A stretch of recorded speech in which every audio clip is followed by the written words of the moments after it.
دوستان عزیزم درود و مهر. تا حالا آش خوردین که طعم دودی بادمجون کبابی توش حرف اول رو بزنه؟ امروز قراره با هم یه آش متفاوت درست کنیم، ساده و خونگی اما با مزه‌ای که از همون قاشق اول غافلگیرتون میکنه.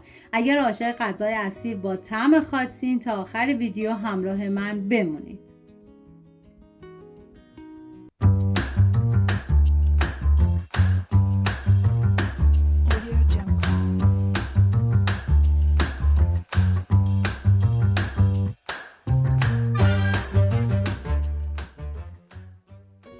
برنج و بلغور گندم از هر کدوم 120 گرم معادل یک پیمان نصفی از 3 ساعت قبل خیس کردم میریزم داخل قابلمه. مقداری آب جوش بهش اضافه میکنم، زمان میدم تا بپزه و لابدار بشه. دوستان عزیزم، پیمانه‌ای که من برای برنج و بلغور گندم و هم برای حبوبات استفاده کردم پیمانه پلوپز هستش. هم میزنم و زمان میدم. حبوبات این آش شامل لوبیا رشی، نخود و لوبیا قرمز که از هر کدوم 100 گرم معادل یک پیمانه. از شب قبل خیس کردم و چندین مرتبه آبشون رو عوض کردم. چون زمان پخت حبوبات فرق میکنه من به صورت جداگونه میذارم بپزه. و عدس 90 گرم که از 4 ساعت قبل خیس کردم و عدس هم به صورت جداگونه میذارم بپزه.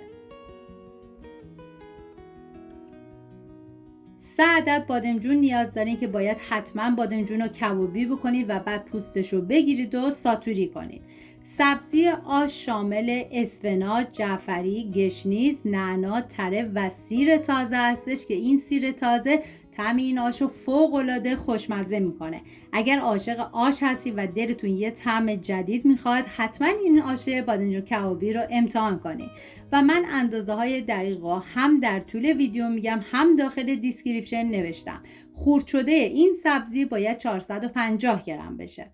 بعد از اینکه برنج و بلغور گندم کاملا پخته شد، حبوبات پخته شده رو بهش اضافه میکنم و هم میزنم و حالا مقداری آب جوش بهش اضافه میکنم. ببینید همون اول آب زیادی نباید بریزید، مرحله آب رو بهش اضافه میکنیم و اگر دیدیم باز نیازه دوباره بهش باید آب جوش اضافه کنیم و حتما در طی زمان پخت چندین مرتبه هم بزنید، چون این غذا برنج و بلغور گندم داره احتمال اینکه ته بگیره زیاده.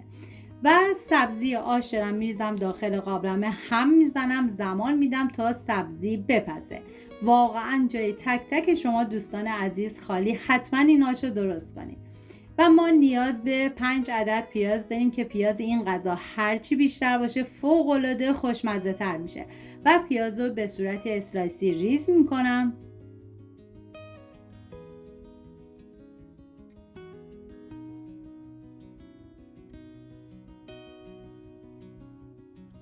داخل تابه مقداری روغن کنجد ریختم که شما از هر نوع روغن یا کره‌ای که دوست داشتین میتونین استفاده بکنید. بعد از داغ شدن پیازهای ریز شده رو میریزم داخل تابه، هم میزنم و میذارم تا پیاز کاملا سرخ بشه.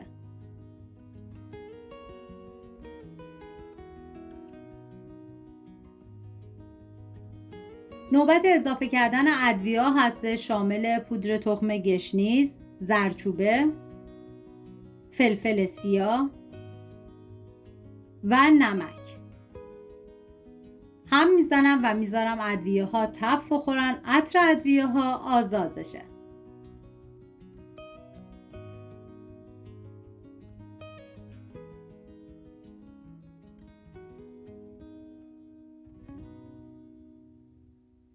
و حالا 2 قاشق غذاخوری سرپر نعنا خشک رو میریزم داخل تابه، هم میزنم فقط در حدی که با پیاز مخلوط بشه. نیازی به تفت دادن زیاد اصلا نیستش. و بعد از اینکه بادمجون کبابی شد، من با استفاده از گوشت‌کوب برقی کاملا له کردم و به پیاز اضافه میکنم، هم میزنم تا با بقیه مواد مخلوط بشه و یه تفت خیلی مختصری بخوره. واقعا یه ترکیب عالی و فوق‌العاده خوشمزه. و حالا نوبت اضافه کردن کشک هستش که من از 5 قاشق غذاخوری استفاده کردم. میریزم داخل تابه و هم میزنم و میذارم با بقیه مواد مخلوط بشه و یه تفت مختصری بخوره و بعد دیگه حرارت رو خاموش میکنم.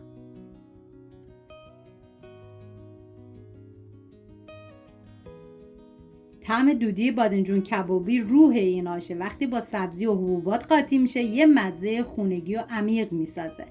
و حالا میریم سراغ آش که دیگه سبزی کاملا پخته شده. اول یه هم میزنم، گفتم چون برنج و بلغور داره حتما در طی زمان پخت چندین مرتبه هم بزنید.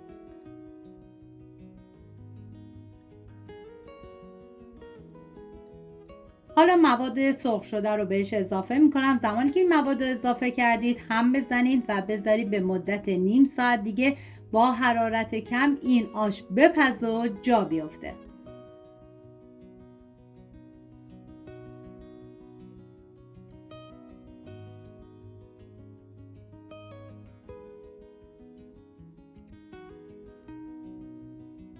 من یه هم میزنم و دیگه بهش زمان میدم.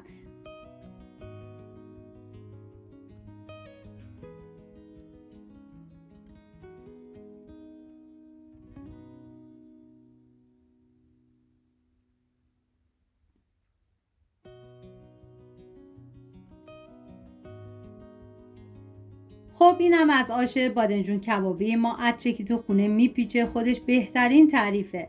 اگر این غذا رو دوست داشتین خوشحال میشم نظرتون رو برام بنویسین و اگر هنوز عضو کانال نشدین خوشحال میشم سابسکرایب کنین تا هر هفته با هم یک غذای اصیل و خوش‌طعم و جدید درست کنیم. تا ویدیوی بعدی مراقب خودتون و خوبی هاتون باشید. تا درودی دیگر، بدرود.